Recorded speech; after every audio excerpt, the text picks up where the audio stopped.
How do you rate yourself on a scale of 1 to 10 in terms of your physical appearance, in terms of your health?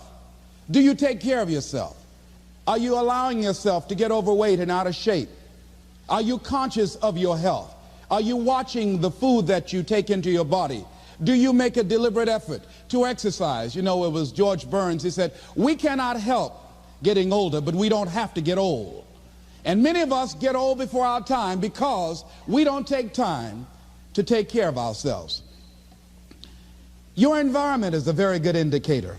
On a scale of 1 to 10, is it what you want it to be? Do you find it desirable? Are you satisfied?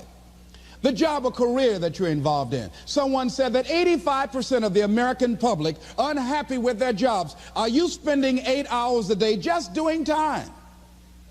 Doing something that you don't find challenging, that does not make you stretch mentally, that does not stimulate you, that does not inspire you.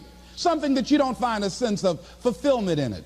If you're doing that day in and day out, it has to affect how you feel about yourself, your level of motivation. Your relationships. What kind of impact is it having on your life? Is it nourishing or is it a toxic relationship? Does it drain you or does it build you up? Ask yourself that. How motivated are you to do something about it? Your contribution, your actions. What are you giving? Many people will leave the universe without a trace. No one will know they were here. And in fact, under their name, we could put under there, not used up. Will anybody know that you came this way? What contribution are you giving? What will you leave? What will be different because you came this way? Someone once said that life is our gift to us that God has given us, and how we live our lives is our gift to God. What kind of gift are you formulating? Is this a gift that you like to take back and do something else before you turn it in? Think about that. What can we do? What are some of the keys that we can begin to use to motivate ourselves when our batteries run low? Because I don't care who you are, I don't care what you do, at some time you are going to get tired. At some time you're going to get in a rut. Seem like nothing you do works out right. And sometimes it just seems like you just don't have the wherewithal or the will to do anything. That sometimes you act like you're punch drunk. You're just wading through life, just doing time day in and day out, looking at non-discriminatory television, anything that's on, just looking. And depressed, feeling powerless, feeling useless, and bored. What do you do? How do you get yourself out of a rut? How do you, when you know you can do more than what you've been doing and you're not doing it and you're discontent with where you are, you get angry at yourself. How do you get out of that rut? How do you motivate yourself? One of the things that we must do is that we must be involved in working on achieving self-mastery. You must work on yourself continuously. Never be satisfied with yourself. Always know that as you invest the effort and time on you, that's the greatest ability that human beings have above animals. See, a dog can't be anything but a dog. Tree can't be anything but a tree. Human being, you've got unlimited potential. You can put effort on you, and by concentrating on you and developing you, you can transform your life wherever you are right now. So you want to work on yourself. You want to read books that inspire you and motivate you. You want to listen to tapes over and over and over again. And I suggest that you listen to tapes when you first get up in the morning. You want to control the spirit of your day. When you first wake up in the morning, your mind is operating at 10.5 wave cycles per second. That's when the subconscious mind is most impressionable. Whatever you hear in the first 20 minutes when you wake up, that will affect the spirit of your day. When you listen to tapes, listen with relaxed belief. Believing that this can happen for you. And by listening to them, listen to them over and over and over again, and you will get a breakthrough. You can listen to the same tape for months, and all of a sudden you hear something you never heard before. It'll have a special meaning for you. Or read the same book over again, and you find some special insight. You said, I can't believe I didn't see that the first time. So you want to be involved in developing yourself. Most people won't do that. Most people won't take that kind of effort and invest that kind of energy in themselves because they will fall prey to that conversation within. Oh, don't do that. You don't have time. You're too busy. You're too caught up in the rat race. Most people won't do that. Well, they won't take time to go to lectures. They won't take time to go to seminars. They won't take time to go to classes to improve themselves. And as you continue to work on yourself, you will begin to expand your vision of yourself. You'll begin to work towards self-mastery. And you will begin to see it reflect itself in all the dimensions of your life, your mental life, your physical life, your social life, in your relationships, your monetary life. So concentrate on developing yourself. Because if you don't, I guarantee you that you will make a settlement. And most people have. And most of us already have. What kind of settlement have you made with your life? You know, when we make settlements, out of court settlements, you've heard them. That means that you decided to take something less than what you originally wanted to get had you gone into court. And the reason that you settled outside of court is because you didn't believe that you can get it. So you made an out-of-court settlement. Many of us are making in-life settlement. We're settling for less than what we actually deserve. We don't feel good about it, but we make it work in our minds. We'll come up with some kind of excuse to make it all right. What kind of settlement have you made with your life? Many of us settle for less than what we want out of relationships because we don't have the courage to change them. I had a seminar I used to do called Are You Living Together or Dying Together? Many people are just dying together. Gladys Knight used to have a song that says, neither one of us want to be the first to say goodbye.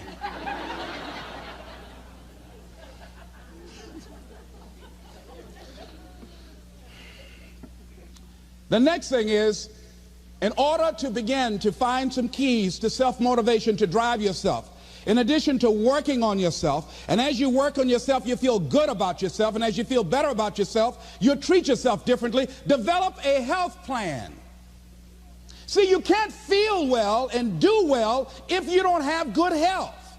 You can't perform if you don't have your health. Your health is valuable. Develop a health plan. A plan that you will follow, because this is the only vehicle that you have to carry you through this experience called life. And you want to take good care of it because you love you enough. You care enough about you. And that's not easy. It is not easy having a health plan and sticking to it. But you're worth it doing it again and again and again. I have lost 22 pounds several times. I always do it. I love potato chips. People who know me know I love M&M peanuts. I love peanut butter and jelly sandwiches. I love my mother's sweet potato pie. I love this. It's not always on my health plan, but I put it on there sometimes. I said life is too short to go without sweet potato pie. If I go tonight, I want you to slip a slice of sweet potato pie in my casket. And watch the smile on my face. Next thing is, as you take care of yourself, the next key is keys to motivation, to self-motivation. You want to live life with energy and passion. You want to make a conscious effort to be lively. See, in life, you either saying hello or goodbye. You either on the way or in the way. Leave dead people alone. Some folks just walking around looking sad. How you doing, honey? Stay away from these people. Just go away from them. It affects you.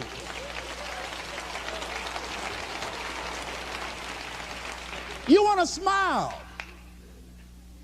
You want to be happy. You got a lot to be thankful for. But you watch some of the faces around you every day.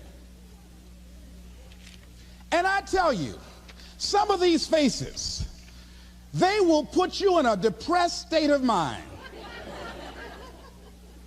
So you want to avoid these kind of faces. When you see them coming, turn your head. Next thing is that you want to monitor your inner conversations. The things that you say to yourself. You want to watch them, and in watching them, you want to take charge. A friend of mine told me this evening, and she did it excellently. She said, I didn't want to come tonight. I was feeling so depressed. And I said, I'm going anyhow. See, that was the conversation. Oh, you really don't feel like it. You really don't need to do it. You don't really need to read anything. Forget all that. That's that inner conversation. Oh, you don't need to worry about trying to go into your own business. Forget that. You can't do that. What if you lose everything you've got? That inner conversation that stops you from doing the things you want to do less, don't do that. How can you possibly think about being a motivational speaker? You don't have the contacts, you don't have the money, you don't know the right people. You're going to get up there and your mind's going to go blank. Forget all that. You remember that time you got up before some people and you panicked? You stood up and your mind sat down? Don't you remember? And I said, yes. And then I said, shut up. So you've got to learn to stand up to yourself inside yourself and short circuit, override that conversation that's always going on. 85% of what that conversation will tell you is negative. It's negative. It will tell you you're tired when you really are not tired. It will tell you you can't do it. It will fill you with fear. So you've got to watch that conversation. And when you find it going on, you've got to stand up to it and say, I'm going to do this anyhow. I'm afraid, but I'm afraid not to do it. And I'm not going to let you stop me. The biggest challenge that you will have in life is you. There's an old African proverb that says, if there's no enemy within, the enemy outside can do us no harm. The next thing that is a key to self-motivation is that you've got to ask yourself, what do I want out of life? What do you want out of life? What do you want out of a job? What do you want out of a career? What do you want out of a relationship? What do you want? What gives you your life? How will you know when you got it? What will make you happy? You need to know. You need to start asking yourself some questions. What do I really, really, truly want? You need to be exact about that. Don't be vague. Oh, I just want to be happy. That's too vague. What will make you happy? How will you know when you got it? Zero in on it. Be exact. Be specific. And as you do that, that will stimulate that superconscious mind or the reticular activating system of your mind that will begin to find those things, to identify with it. And once you begin to determine that which you want, take the time to write it down. Don't just think about it. Write it down. That is a subjective process that engages the subconscious mind. Write it down. Once you write it down, read it 3 times a day, morning, noon, and night. Why is that important? Because what it will do, it will cause you to focus. It will cause you to concentrate. When that other conversation is going on telling you what you cannot do, telling you all of the impossibilities and all of the obstacles, your concentrating will begin to create a larger vision within yourself, and you'll start looking for and seeing some new opportunities. You start creating some openings for yourself. As you begin to read that every day, day in and day out, that will make you focus. That will discipline your thinking. And you'll get all kind of creative ideas. As I talk to you right now, being involved in this immersion process, you're going to create some openings for yourself.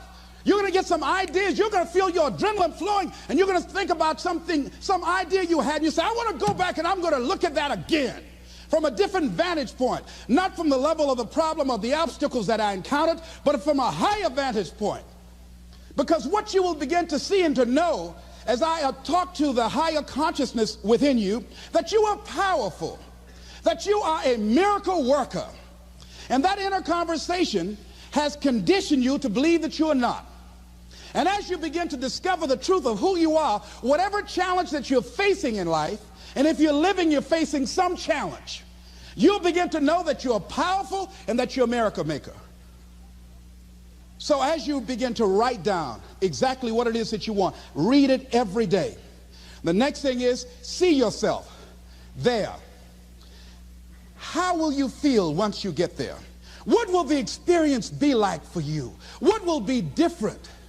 What kind of person do you have to become in order to get there? Visualize yourself there, living the experience. I remember when I ran for state representative in Columbus, Ohio, and I had a lot of people telling me, and you got to watch not only the conversation within, but the conversation without, telling me, Les, you can't possibly win. You can't do that. And I went down to the legislature, and I saw myself. I knew what I wanted. I saw myself in the chair. I pointed out the chair that I wanted. I used to go and sit up in the galleries and watch the legislative process. I used to go to the committee meetings and listen to legislation being introduced. I learned how to write legislation, how to amend legislation. I started thinking like a legislator, got up every day dressing, thinking like that, selling myself on it, seeing myself in the legislature. Mr. Speaker, I'm the gentleman from the 29th House District. I'd like to introduce a bill. I went in the legislature, walked around. I had the experience of it. And when I ran and won against overwhelming odds, they were shocked. I won the election even before it was held because I was living it in my mind. You want to see yourself beyond your circumstances. You got a challenge, see yourself beyond your challenge. See yourself with the challenge already resolved. And knowing that all is well, seeing yourself in control and in charge of your destiny, being healthy and happy. The next thing is, it is important in the area of motivating yourself, it's important to know why you're doing it. Because that mind will say, why bother? Why go through all this? This is too hard. No, throw in the towel. It's not worth it. Has it ever said that to you before? Here's how you can handle that. Here's how you override that. Write down 5 reasons why you deserve it. Why do you deserve what you want? Why you? Why do you deserve it? What meaning and value will it bring to your life? What's so different about you that you deserve your goal or this goal? And when you write down those 5 reasons, when you have some down moments, and you're going to have them, when that conversation starts talking to you, and it's going to talk to you, what you will do is you can pull that out and read it, and it will build you up. It will be your rod and your staff to comfort you through some challenging moments, because you're going to have some. Life will knock you between the eyes. It will catch you on the blind side, come out of nowhere, stuff you can't anticipate that will knock the wind out of you. You want to give up. That's why it's important for you to work on yourself, listening to tapes, building yourself up, talking to yourself with power, feeling, and conviction, building yourself up day in and day out, because it's coming. I guarantee you, life is just waiting. Oh, he's doing good now, huh? Very good. I remember I had an experience. I was pursuing my dream. And that's why you have to work on yourself. You don't know what's going to happen. And I was telling people, I had this big rally I had to do. It was 5,000 people there. And I said, you must work on yourself. If you want a larger vision, you've got to empower yourself continuously, because life will catch you on the blind side. And after I finished my speech, I got a rousing standing ovation. And I went and called the young lady that I was dating at the time. I said, hey, guess what? I said, they love me. I got a standing ovation. And they were chanting, we want the motivator. We want the motivator. I said, listen, we want the motivator. We want, do you hear? She said, yes. Les, I need to talk to you. I said, well, wait a minute. You're talking about tough. I was getting off, and I'll be home soon. Les, I heard a voice in the background. Hurry up and tell him. Who's that? Les, you've been gone a lot, and there's somebody else. What? And they came in. Les, come on, Mr. Motivator. They want you back out there. Wait a minute, hold a minute. What'd you say?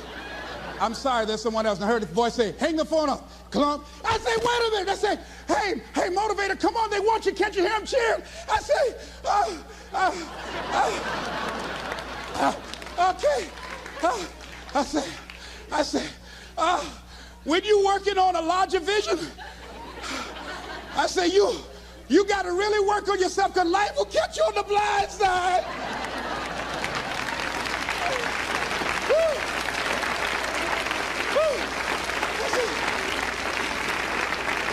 I say, you better be ready. And you better make sure you want it, because it'll make you cry. And somebody said, the Spirit is on him. Thank you, thank you, thank you, thank you. I was talking till they started blinking the lights. They had to come pull me off, and I said, you got to have a larger vision. You make sure, wait a minute, you make sure you work on yourself. They said, come on, Mr. Brown, come on. Yeah. I went back to my hotel room, and loneliness and heartbreak was sitting on the bed, said, are you coming in now? Do you have your larger vision now? How's your positive attitude? Say, get on in here. Are you still breathing? Shut up. No, you want your gold? No, I don't want this gold now. I don't. Life will wear you out. You'll be saying, no, I can't, and no, I won't. You try to read it, can't see nothing through the tears. I went plundering through the drawers in this hotel trying to find a Gideon Bible, anything, you know. I said, somebody, anybody help me. Yahweh, Yahoo, anybody. Boy, I tell you, that's why you got to work on yourself. Because life will send you some curves you cannot anticipate. The next thing is that whatever you do, you want to develop technical mastery. You want to be the best at what you do. You want to master it. See, part of self-motivation is you've got to find something that gives you a strong sense of competence. Well, you become known for that. You develop a reputation of being good at doing that. You set some high personal standards for yourself. You're not competing with anybody else. You're just unfolding yourself to be the best person that you could be. That you want to give the best quality service that you can give, because that is a statement about who you are. The other thing that's the key to self-motivation is recognize the fact that you're going to get into some slumps. Recognize the fact that you're going to encounter a great deal of failure in life. It goes with the territory. But in the face of that, you want to be relentless. When you want something, you don't expect everybody to say, oh, come on in. Oh, you want this? Oh, great. We want to give this to you. You're such a nice person. You're doing it for your family, aren't you? Great. No, life isn't like that. No, many doors will be closed in your face. Many loans that you will want. And they'll say, no, you don't have enough collateral. You don't have enough credit. And most people will give up. But you've got to decide that I'm going to be fearless. I refuse to be denied. And I'm going to go all out. I'm going to be relentless. I don't care how many no's I encounter. I like something Isaiah Thomas said when he's getting ready for a basketball game. He said, I'm going to either shoot us in or shoot us out, but I'm not going to not do anything. And that's the way to go. You can't make a basket unless you shoot the ball. You can't hit a home run unless you take a swing at it. Most people won't even take a swing. Well, I probably won't make it anyhow. That's the conversation within. They probably won't give it to me anyhow. If you want something, you've got to be relentless. You've got to decide, I deserve this, and I'm going to have it. And you go all out to get it. That drives you. The next thing is that when you want something out of life, you've got to be willing to go into action. Don't wait around for things to be just right. Don't wait for things to be perfect. Don't wait for the ideal situation. It will never be ideal. There will always be a reason. Well, as soon as the children grow up, or as soon as I pay my bills, or as soon as I get my divorce, as soon as I get enough money together, do what you can, where you are with what you have, and never be satisfied. A lot of people never take a chance in life. They don't want to take any chances. They want the situation to be ideal. See, that's not walking by faith. That's walking by sight. If I can see it, I'll do it. No. That's a lot of people saying, if I can see it, I'll believe it. No. If you believe it, you can see it.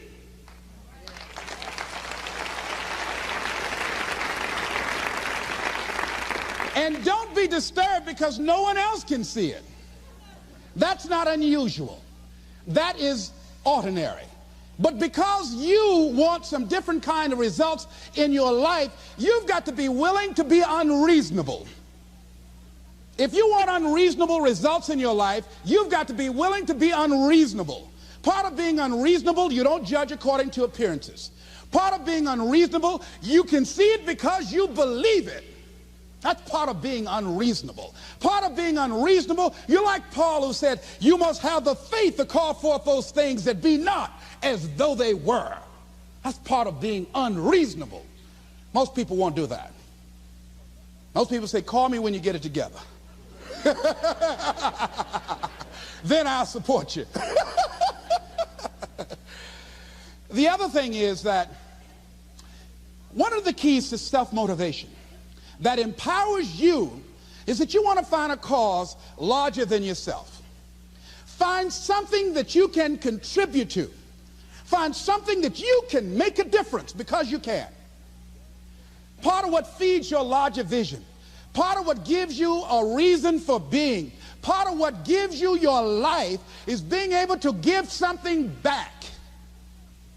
Say, I can't afford to give anything. You can't afford not to give. Give your time. Give your talent. If it's nothing, just to go over there and lick envelopes. I don't know exactly what I'm going to do, but I'm going over there. It's part of my tithing in the universe. Once you develop that special sense of mission, and that's what you develop when you're part of a larger cause than yourself, it drives you. You don't need an alarm clock to get up in the morning. You have special power. You'll go places and folk will like to be around you. They will know there's something different about you. When you go in, they'll say, hey, that's somebody important. I want to know who you are. I just want to be near you. That energy that you have, that consciousness that you will embody will affect everybody around you. The next thing is that you want to create a home court advantage for yourself. You've got to be aware of who you have around you. So you want to be selective. Have friends that will enable you to grow. I have friends that help me to grow spiritually. These are my spiritual friends. I talk spiritual stuff with them. I have some other friends who are just intellectual friends. They make me grow intellectually. They make me stretch. I have some professional friends. I'm a member of the National Speakers Association. I get together with other speakers and we learn from each other and we grow from each other. I have other friends who are just social friends. All we do is just socialize together. We'll look at a basketball game together or go out dancing, but that's all we can do. We don't talk anything serious, nothing spiritual, nothing intellectual. That's not that kind of relationship. Nothing heavy up in here. Have other friends, we walk together. That's all we can do, walk together. Talk about we're going to lose weight one day by and by for good, all right? That's all we do. Nothing else. So, according to the relationships that you develop, we grow from people and projects. And the relationships that you develop can enhance and can enrich your life, or they can drain you. I know many talented people who had a great deal of potential, but because they didn't surround themselves with other people that will inspire them to transcend themselves, they never realize their greatness, and they will end up going to their grave with all their good stuff still in them. So you want to look at your relationships, the people that you're involved with, the people that you communicate with most often, and you want to ask yourself the question, what am I becoming because of this relationship? Does it inspire me? Am I motivated? Am I encouraged? Am I driven to develop myself? Am I seeking my own greatness? What kind of person am I becoming because of this relationship? Am I becoming more cynical and negative about life? Ask yourself that. The next thing is, you've got to say yes to your life. You've got to say yes. Yes to my dreams. Yes to me. Yes, I can make it. Yes, I can. Doesn't matter how many failures I've made. Doesn't matter how many mistakes I've endured. Doesn't matter about my defeats. Doesn't matter about what I've done. Yes, yes. I don't care about the fact I'm in a hole now. Doesn't matter about where I am. Yes. The last chapter to my life has not been written yet. If you judge me now, you'll judge me prematurely. I haven't exposed all my stuff yet. I'm still in the process of transforming my life. I'm still in the process of becoming. Yes. I had somebody in my life at one time told me, you'll never make it. And I said, I'll show you. And what energized me, what motivated me was something that Frank Sinatra said. He said, the best revenge is massive success.